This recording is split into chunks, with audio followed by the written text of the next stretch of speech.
Hi everybody and welcome back. Don't forget to press subscribe, give this video a like and share it with a friend. Thank you. Welcome back everybody to the Dad podcast. As you can see, we have another guest, not a familiar guest actually from a previous podcast, Mind Your Bob, with David Brady from That's Mental. How's it going, buddy? Okay, thank you. How are you, mate? Can't complain. Say we were talking off camera there about our busy lives and again fatherhood and the reason for the podcast, and we've been trying to fit in a wee slot, and here we are. I know definitely long overdue. As we was saying off camera there, it's been a while since we've done a video chat, and they're coming thick and fast. I know from this side of things, they're coming thick and fast, which is good to see. So, as I was saying to you off camera, I'm just excited to get back on the screen and start talking about topics that are new to me, but also quite relevant to the whole sort of That's Mental sort of project that I'm trying to push along. Super. So again, anyone that hasn't seen the podcast, I uploaded a little clip, as you know. As I said, for anyone that hasn't seen the podcast, will you explain yourself and what you're about there, David, please? Yeah, it's been a bit of a transition, Marty. So whenever we talked, talking about over a year, maybe 2 years now. That's Mental for me was a project I started during COVID or just after lockdown, which was really to help me develop as a person, but more importantly, share my own story around my sort of mental health well-being and my own sort of mental health journey. And it's really just developed from there. So originally, the plan was to set out where I have a degree in photography. I love taking pictures, and I found a new love for journaling. So again, I used my journal entries, which were very open and honest, alongside some of the photographs that I would have took, and it's just grew and grew from them. So I've done a few stuff where I was selling merchandise, which is all branded That's Mental, and that was all donated to Emerge Counselling Services, which is obviously a local self-harm and suicide prevention centre, which really rely on Yeah. local donations. So that's sort of where it sort of developed to. And now it's just really, meeting with different people in different walks of life and talking about everything that's mental. And that's fantastic, as you said. And it's something with myself, the dad podcast. We want to bring dads on from all walks of life, talk about their journey. So again, right up our street, what you're doing. And we're going to cover a couple of topics that we think is quite important. And again, it'll be quite good for new dads, I suppose, and dads that are going through it. They kind of know how every other dad feels, because you know yourself, we're humans are very similar, and we all usually kind of think along the same lines. So if somebody can relate what we're saying here, we're winning then, aren't we? No, 100%. You've hit the nail on the head. We find ourselves having so much in common, yet there's very few of us that actually talk openly and honestly about the subject matter, which is obviously the mental side that comes alongside being a new dad. So, again, I was very keen that, as soon as I seen you setting up the dad podcast at that time, the partner was pregnant. Was like, you know what, it's definitely something I'm excited to talk about alongside yourself, because there's not a lot of people that find are comfortable being open and honest. But hopefully, again, the whole picture of That's Mental and what you're doing here is being able to talk openly and honestly about the mental sides and the mental struggles that come alongside fatherhood or parenthood, for that matter. 100%, mate. And talking about that, I mean, the first topic we're going to cover is the pressures of being a new parent.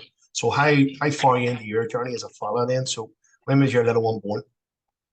So James was born on the 18th of May. So he was 9 months on Saturday there.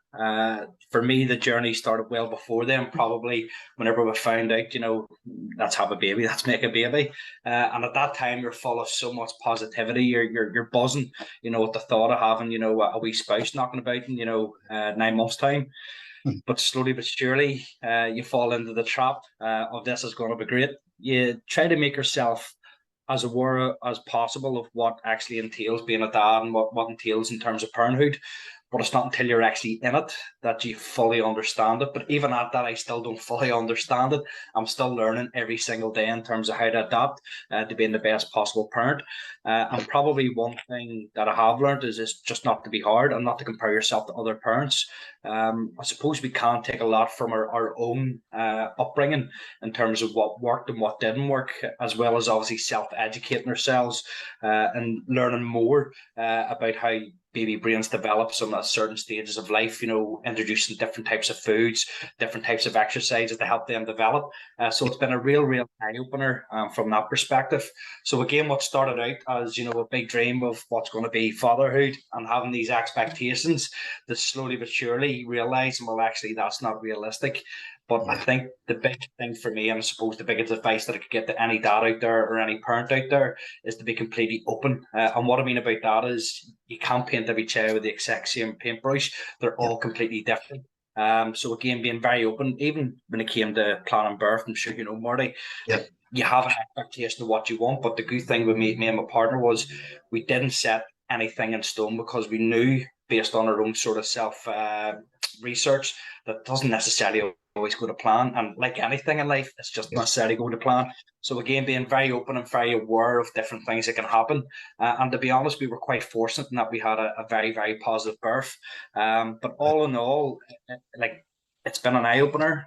It's been educational. But it's also not only been the most difficult thing, but also the most rewarding thing that I've probably ever done in my life, which is great, because it helps pick you up whenever you're having maybe a bad day. It seems to be survival mode. What about sleep? How are you getting on with that? I haven't got a clue what that is. To be fair, I'm definitely getting a lot more rest than my partner, and I can just empathise for any woman. I know this is obviously most of my That's Mental is based on males, and the dad podcast is more the dad side. But for me, it's definitely given me a newfound appreciation of women in terms of what they put their bodies through and what they actually go through. Not just to build up the labour, but labour, then obviously post-labour. It is absolutely phenomenal. So again, I tip my cap to any woman out there that's, ever went through labour or going through pregnancy. It's a phenomenal journey. It absolutely blew my mind in terms of what the woman's body's capable of doing. But in regards to sleep, in regards to sleep, you know yourself, it's you really are, fight or flight. You're running on fumes, you're running on empty. My biggest challenge is just trying to find routine. So key. Quite difficult. That's so good for your brain routine as well. I really put some changes in place this year. I try and do it every year. You know yourself, some stay on, some fall off. But I've really, like, again, for instance, like every night, talking about routine, even in life, like I've got certain things to do every night. Alex goes to bed, so I come down, I set my lunches up for the next day. Don't know what this does to my brain, but everything's sitting ready for me. I wake up in the morning, everything's sitting. So it's a new routine of, let's say, everything's organized. I wake up, get washed, put my clothes on, downstairs, pack my bag, get my coffee, go. Where yourself, if you go out there in the morning, you're all over the place, and that goes into your private life then. So again, you're kind of your home, you're all over the show again. So routine is absolutely massive. I've found this year we're 2 months into it, and routine is my performance even in work is through the roof because of routine. But again, with a newborn 9 months old, like I have no routine. Well, Alex, as same as you said, he didn't sleep. We were getting 4 and 5 hours a night, and I would have regularly done videos for my business. And looking back, I said, like, my eyes were just dead. I was so tired. And I can only imagine how my partner felt, because he was out in her feet half the time. But she, as she said to me, funny enough today, we were chatting on the way home. She was saying, like her day is literally from the baby wakes up until he goes to sleep. Alex is free now. I'm still calling my baby, but he's way to bed there now, and that's her literally. She'll finish there and come down and tidy up. Like she's doing 14-hour days. Like, do you know what I mean? Yeah, I said definitely something we'll pick up on as well in terms of just the impact on relationships, in terms of what a child brings to that relationship. I found myself certainly falling down the pecking order in terms of importance from Georgina's perspective, but again, it's completely understandable.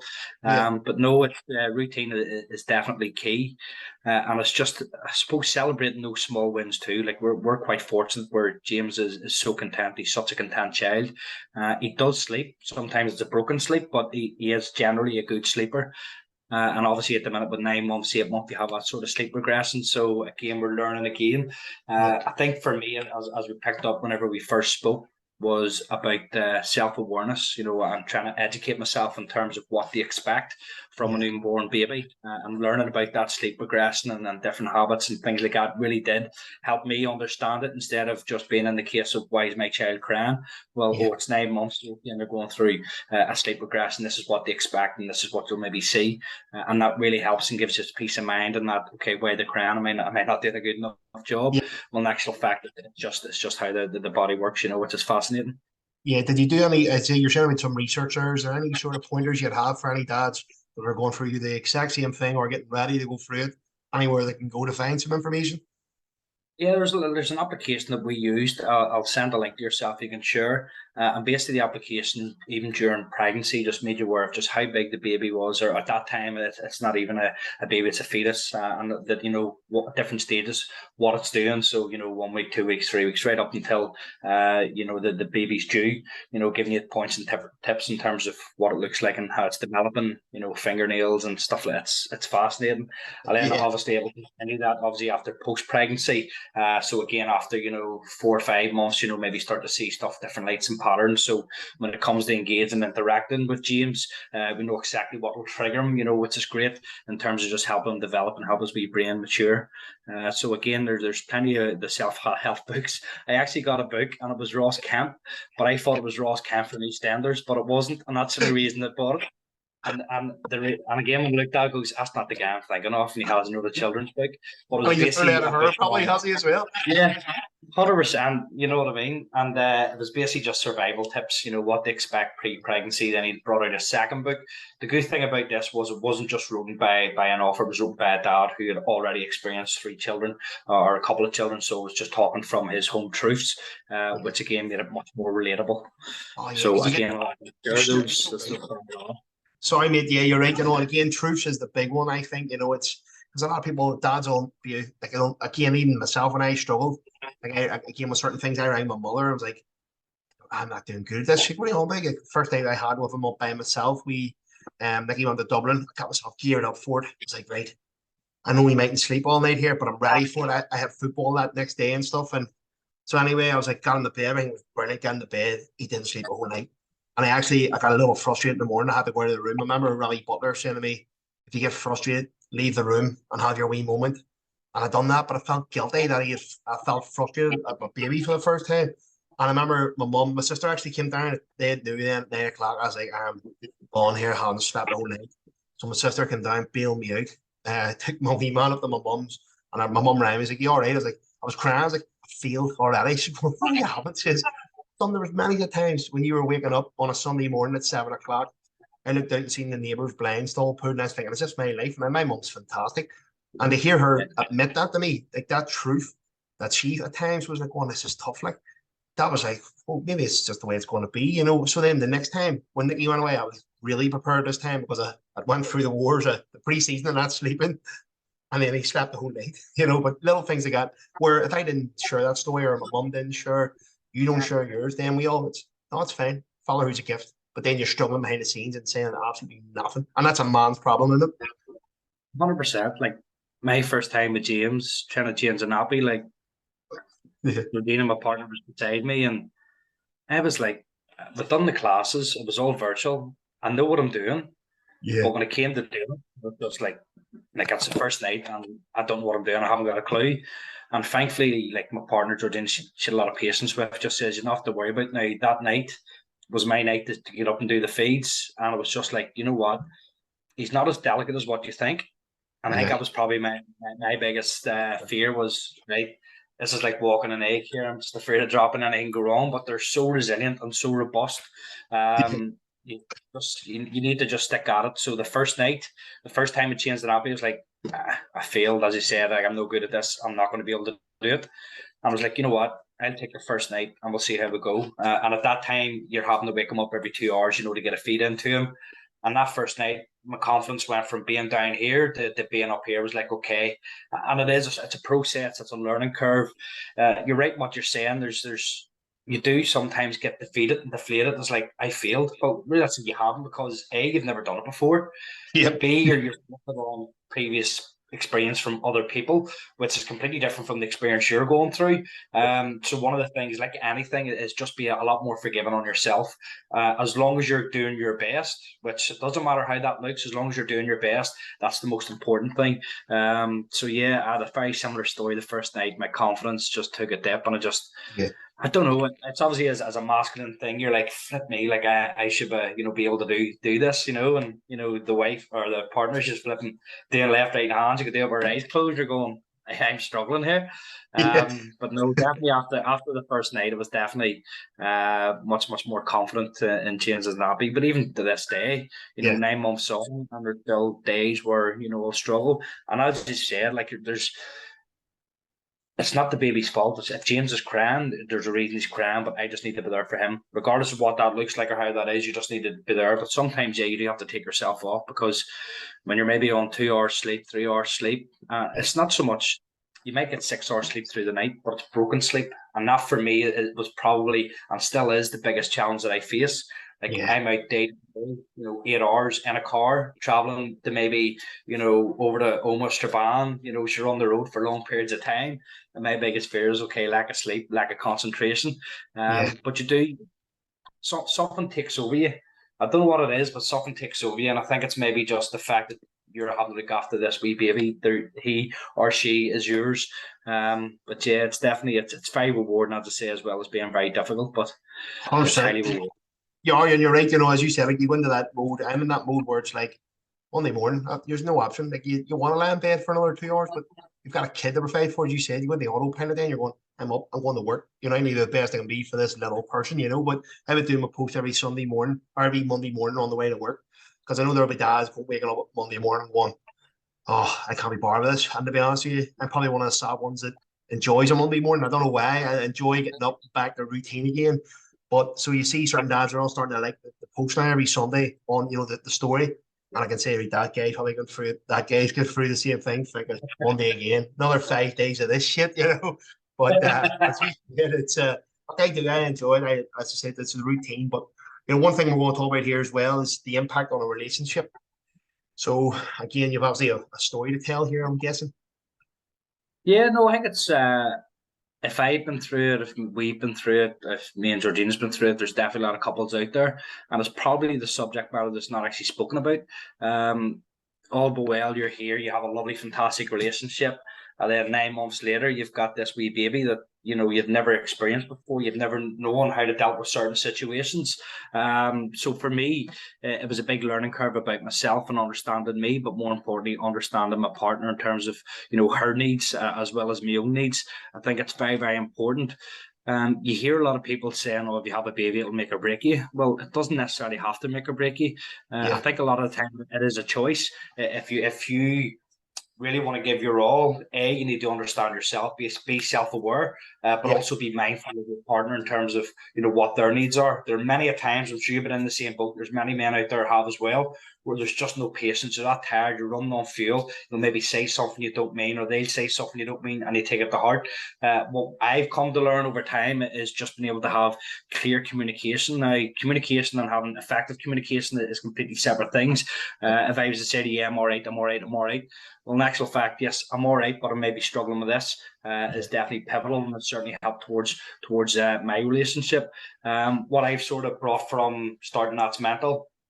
As you know, I went to therapy, which was absolutely huge, especially from a self-awareness perspective.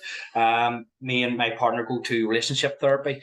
Now, right. a lot of people, whenever they hear therapy, are like, "Oh, great, right, okay, you must be at the bottom of the pit." That's not necessarily it. There's Yep. different reasons why people take to go see therapy. The reasons that we go to seek therapy from a relationship perspective is we have this brand new baby and we want to understand each other more. I want to understand Georgina. She wants to understand me. But more importantly, that allows us to understand ourselves, to be able to give James the best possible upbringing when it comes to him growing and developing as a Right. small child and a small boy. So I think it's definitely, if you don't do it through therapy, at least some sort of self-awareness and understanding how to communicate effectively, especially in really stressful circumstances. Because having a baby, as naive as what I probably was, I thought I knew it wasn't going to be easy, but I didn't think it was be as difficult as what it was. Yeah. But now looking back, 9 months, it's like, how the hell did we get through those 9 months? More in terms of lack of sleep and things like that. But I wouldn't think that our relationship would be as strong as what it is today if we didn't communicate effectively. So again, that's something that we do together for each other in terms of just understanding each other better, and the amount of positive impact that that's had on our relationship during a very stressful time has Yep. been paramount. Yeah, communication so vital. I mean, like he's only cracked this communication thing about the last year. Before that, would have fell out for 2 or 3 days at a time. Would have passed each other, wouldn't have said a word to each other. Where we now know, like what annoys me, like certain wee things she would have said in the past, she doesn't realize it really got to me. And likewise, things I'd have said would have maybe undermined her job. Different things. And it's just stress. You're just everyone's in the moment. Where now we know what triggers, and if there's a little bit of a nip going on, we'll nip it in the bud, we'll try and work through it. But again, there's nothing wrong with admitting that. You're talking about therapy yourself. You're very self-aware, yourself there.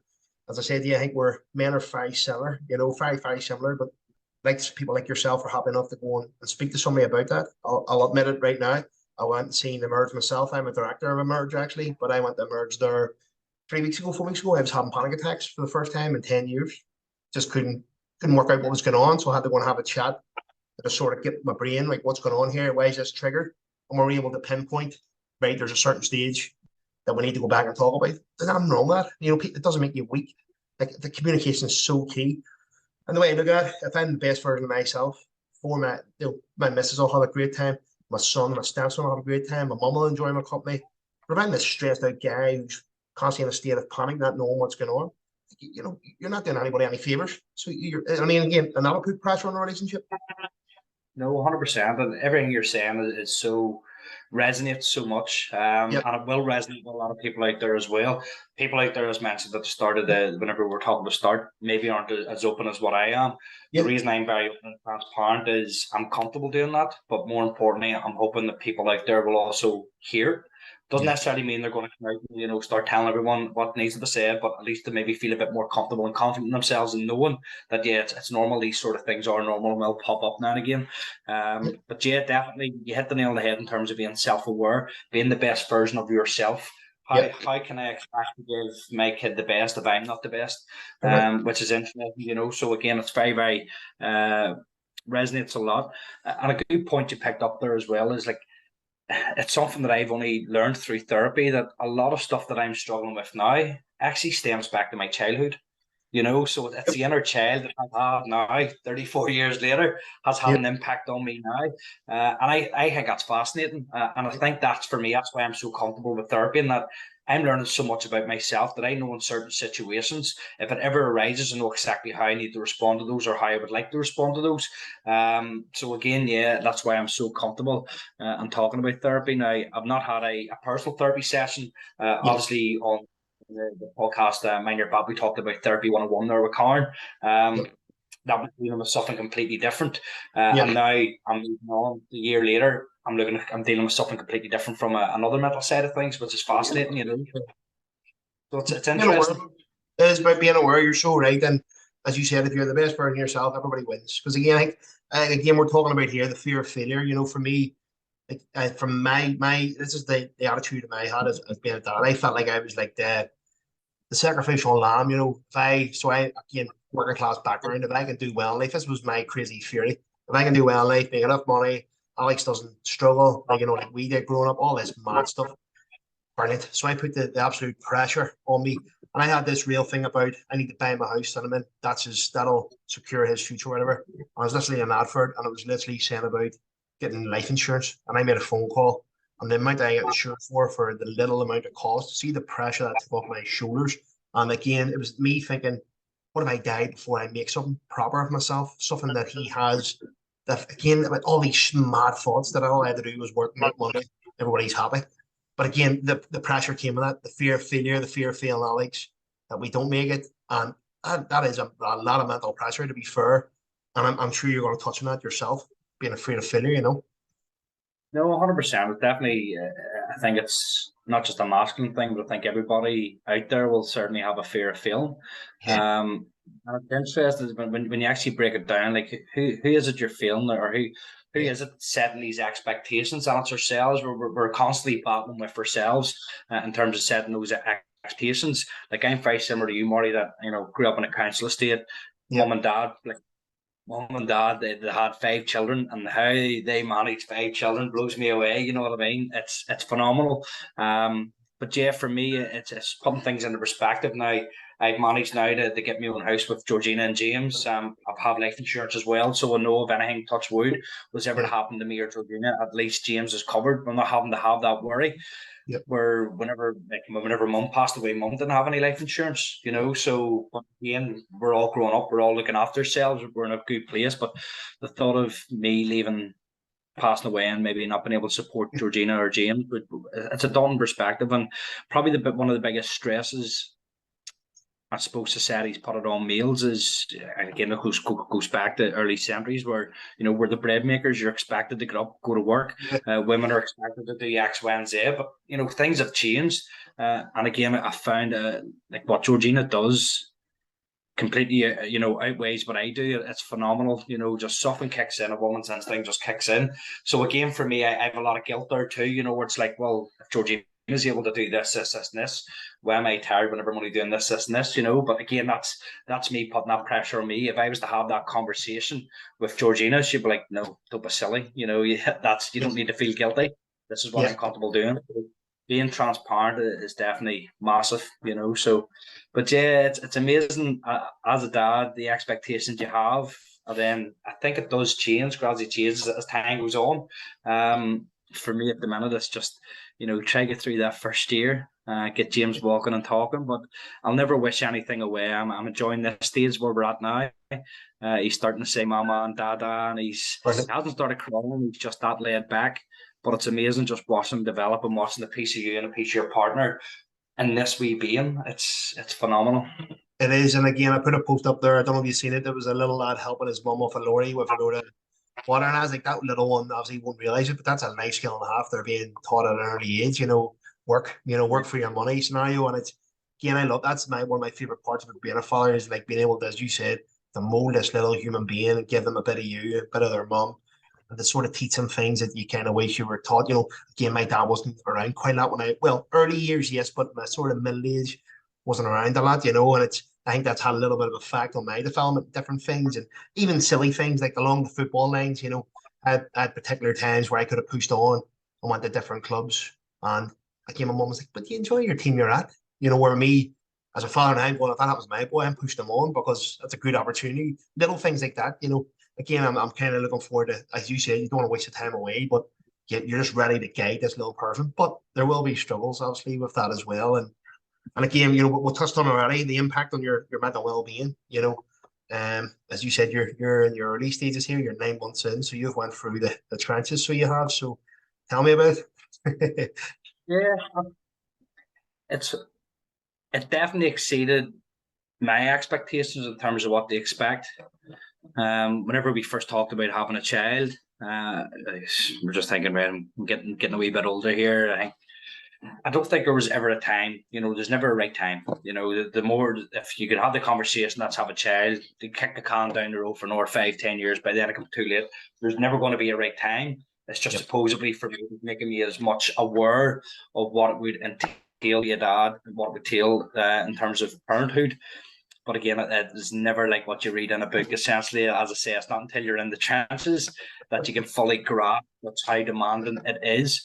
But as I've said, it's so rewarding, being able to see him lift the cup for the first time on his own and be able to bring it to his mouth. You're like, okay, that's one thing ticked off. I don't need to worry about that. But yeah, fascinating in terms of, I think for me, and maybe a lot of people aren't in the same position in terms of being open and transparent with my partner. Like she's been an absolute rock, and I think I've been an absolute rock for her too. So being able to bounce off each other with maybe something that we're struggling with, because we do find that Georgine will be better at certain stuff than what I'm better at, like jokes. I've got that down to a T.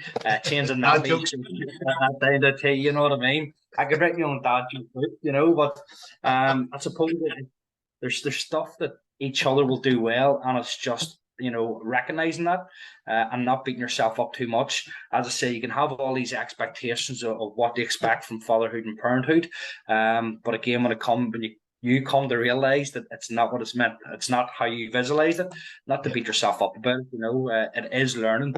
It is a learning curve. Every single day is different. Every single child is different. So for me, what was important in terms of helping my mental well-being was trying to educate myself so much. And I don't think you can over-educate yourself, but what I do think is important is just having that line where it's okay. It is okay to, as I say, fail, because what you learn from failure, you learn from it, which is important. So, when it comes the next time. You picked up a good point there as well, just about, the impact that like your dad had in your life. It's the same as my dad. I have a really big work ethic, and that's very evident from my dad. So my dad provided for 5 children. We didn't really have a father-son relationship. Like me and my dad growing up, our relationship was me sitting in the back of his taxi while he was taxiing on a Tuesday or Thursday night. But that was us bonding, and as a young child, that's hard to really grasp. It wasn't until, I became a dad myself and I became an adult that I could appreciate actually what my dad was doing. He was providing for a family of five, on a very low income, which again, I just take my hat off to him. So there's a lot that I've learned from my own parents, especially from my mum and dad, Yeah. and there's stuff I would do differently, and there's stuff that I will continue to do differently. But again, without having them, we'd never have, had that work ethic or having that empathy, for other people. So, kudos to mum and dad. So true. Talking about that, you're saying about your dad, you seen your dad working hard, and that's where it comes from in you. So that's my thing. I want Alex, again, my dad didn't work hard. My dad, again, I can say as honestly, he was a criminal, so a quick buck was his fury, everyone loves to make a quick bit of money, but legally, So anyway, long story short with that, I didn't see hard work. I see my mum struggle and work very hard, work herself to the bone. She used to work even Friday nights to 3 in the morning, say. I would have had a match, yourself, barbers at 9:30 Saturday morning. The woman didn't even sleep, got me up, got me to football, sat and watched my match. So that's luckily where I think I've got my hard work from is my mother, but yeah, I've said this many times in this podcast. You ask my son where I am, he'll tell you I'm either football or I'm at work. So if that's what he grows up thinking, right, that's at work. So that's what you do. You work. And he sees the good, the influence, not the bad stuff that I see from my father. And again, it's a beautiful thing. As I said, it's taught me what not to do, which is great. And I had a really good role model, my mother, who was hardworking, caring, and she's a fantastic granny now, the little lad and stuff. So. But you're right, that touched for me when you said watching your father work his nuts off, basically, that's instilled in you, and that's what it's all about. But in terms of the mental side of things, maybe just to sort of to wrap it up, as I said, for me, a lot of dads will not open up at all. And you're very open, you're very aware of your mental well-being. I don't know about you, but these wee 10-minute breaks, if I get, like, for instance, when I wake up, as I said to you, I go have everything set up, I am in the car, I go into work. There's always I never get 10 minutes by myself. So when I was in Emerge chatting, I told her that I really enjoy these wee 10 minutes where I can just sit and there's no noise and just it chills me out. So little things like that for me, I've implemented in the day. I can get 10 minutes here, and I'll take it and I'll do numb for 10 minutes. And it just keeps me going. It keeps me sane.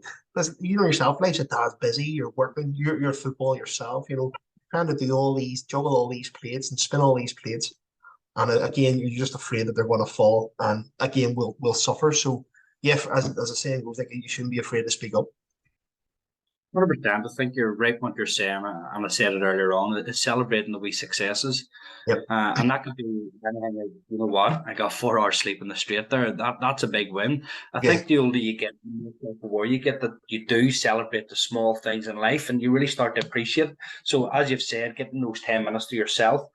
Like, I think whenever we had the discussion last time, we were talking about selfless and being selfish. That's not selfish. You're being selfish. Not you're recognizing, you know what? I need these 10 minutes. I'm going to take these 10 minutes to myself. It doesn't make you selfish. It makes you very aware of your needs. And it falls back into being the best version of yourself. Those 10 minutes for you to be able to recoup and just take all the stresses that day off can really make a difference to the rest of your evening and your day. So, yeah, it definitely resonates again to what you're saying, Marty. 100%. Listen, do me a favor before we shoot on, plug your pages for me and get people to go and give you a wee follow. Yeah, so currently on Facebook, Instagram, and YouTube now. So it's pretty much at That's Mental .ni, and you'll find us on Instagram, Facebook, and YouTube. But I'll be sure to share them with you, Marty. Anyway, you can plug them on the page. But yes, thank you again, Marty. I say, as soon as I found out I was becoming a dad and I seen you start the dad podcast, like, yes, I want to get on that. I want to, help other dads out there to certainly let them know they're all doing great jobs, and all parents out there are doing great jobs. But yes, thank you very much for letting me join you tonight. Mate, appreciate it, and thanks for your time. As I said, thank you for coming on. As I said, it's good to get the stories out there. So again, top man, and look forward to seeing you soon, mate. No problem, Marty. Take it easy. You too, pal. Bye-bye. Thank you for watching, and I hope you enjoyed that podcast with David. Don't forget to go check David's page out. That's Mental NI on Facebook, Instagram, and also YouTube. Thank you.